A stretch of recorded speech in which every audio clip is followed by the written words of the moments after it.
Plaintiff Dan Houston and his son Christopher say Christopher was friends with the defendant, and the two of them used to be pranksters.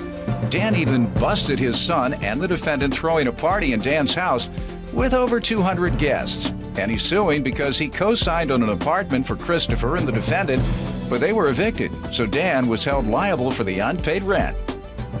Defendant Joshua Kramer admits he's known Christopher since they were kids, and they used to be troublemakers. Joshua admits that he and Christopher were evicted, but he blames Christopher for this entire situation because he withheld information from Joshua and Dan that could have prevented this entire situation. Tell me what happened. First of all, both these kids are good kids. I've known Josh for about 3-4 years now, and I've known Chris, my son, for his whole life. Okay. For the most part. Thought you was about to say. But actually, you were about to say 2 years. Some years I like to forget. Go ahead. But actually, I'd like to have him go stand over there because I think he's just as responsible for this that is he is, because he's paying the other half of it. All right, what's your name, young man? Chris Houston. All right, you want to go over there? I'll go over there.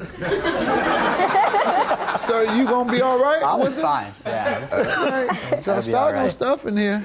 No, like the door I said, will run and leave me. I'll be here. I'll have to fend for myself. That's right. Go ahead, talk to me. Give me some background. Chris has a way of, he's very enterprising, and I think sometimes he drags Josh into it. And I'll give you an example. A few years ago, they had a party at my house when I was out of town. They videotaped the entire house. They took all the pictures down, hid them, tie-wrapped all the cabinets, had security on each floor. I mean, my house isn't that big, but it turns out there was over 200 to 300 people in my house. Well, we may have to cut this piece. Yeah. My sons might get ideas. Go ahead. And then a couple years later, he was at college in South Dakota. South Dakota police called me and said, "Don't hang up. We have your son in jail." So it turns out that he was throwing parties. In jail? No, during the school year. During the school year. Okay. Why did they arrest him for holding parties? Well, one night he was, he walked into someone's garage, drank their beer, ate their food, got in their car, and yeah, and he decided to shouldn't have vandalize it. drinking at the parties. Let me hear from you, young man. You do all this? Yeah, I did. And why are you smiling about it? I don't know. It's pretty funny, actually, if you think about it. I don't know about that jail part. Very reminiscent. I like the times. Good times. In jail? Not in jail. Oh. Okay, well, this landed you in jail. You don't have any comment? You still pulling these type of pranks? Not so much anymore. Okay. Not so Hopefully much jail is anymore. a deterrent. At least I don't know about him. Right. So it's How about the other young man?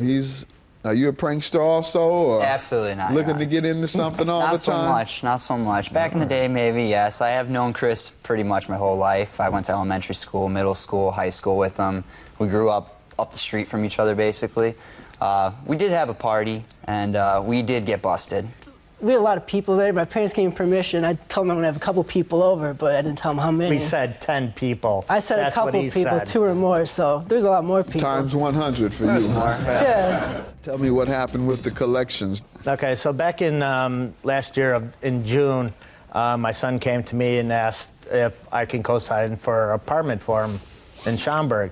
And his excuse was that he wanted to go to Harper College and attend there, and living in district would save him money.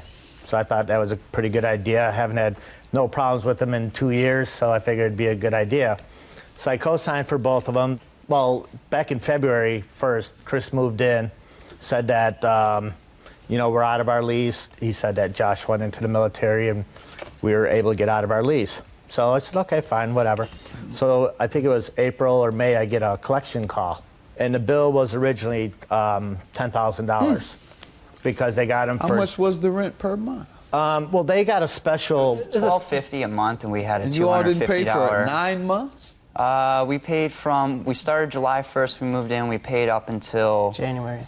Well, technically. But you did not pay for 9 months, or did they charge for the remaining months of the lease? Yes, the remaining months, and then they added additional $251, which they took off at the beginning as kind of like a promotion. It was in the lease that if we broke the lease, that would be added on additionally for the months we already paid for. So it's $250 added on additionally for the 6 months we already paid, and then the additional however many months That's that why we cut you out. don't think you should have No, there's paid them. the reasons I don't feel as though I owe this money is simply the fact that in my eyes, Chris is an avid liar, and he hid way too much information that was crucial to any of this situation being resolved or prevented in any way, shape, or form. Basically, we were living together for a couple months, and towards November, I believe it was November, I got word that he didn't pay his rent. So you all pay your rent separately, directly to the landlord? Yes, yeah, there was. Or we both paid management? $500 a month, separate individual checks. We dropped them off in the office. All right, go ahead. Yeah, and the fact with that is I did not breach any part of the contract. I have records here showing all of my checks. Everything was paid on time for every month that I lived there. All my rent Really? checks. Yeah. Well, you broke the lease, though.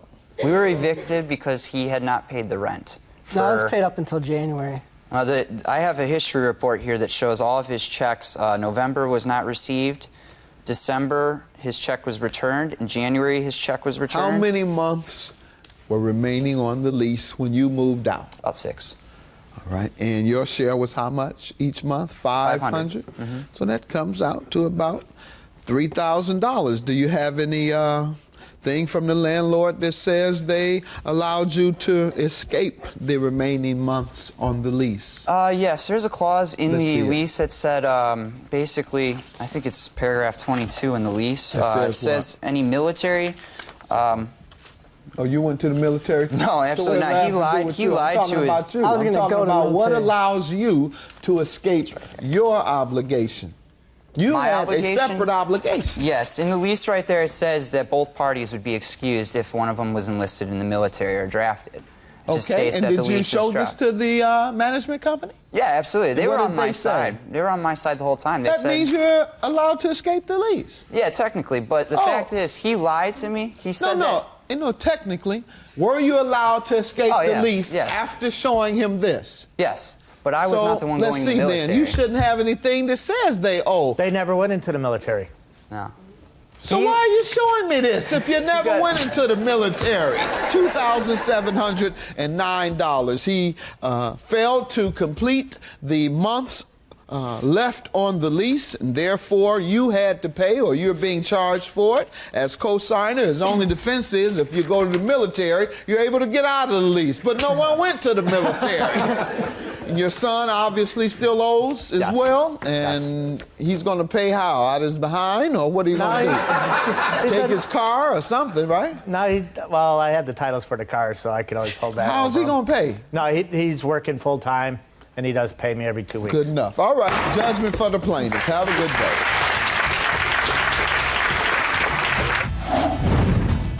Hi, Judge Mathis. My name is Shantavia, and I have a question.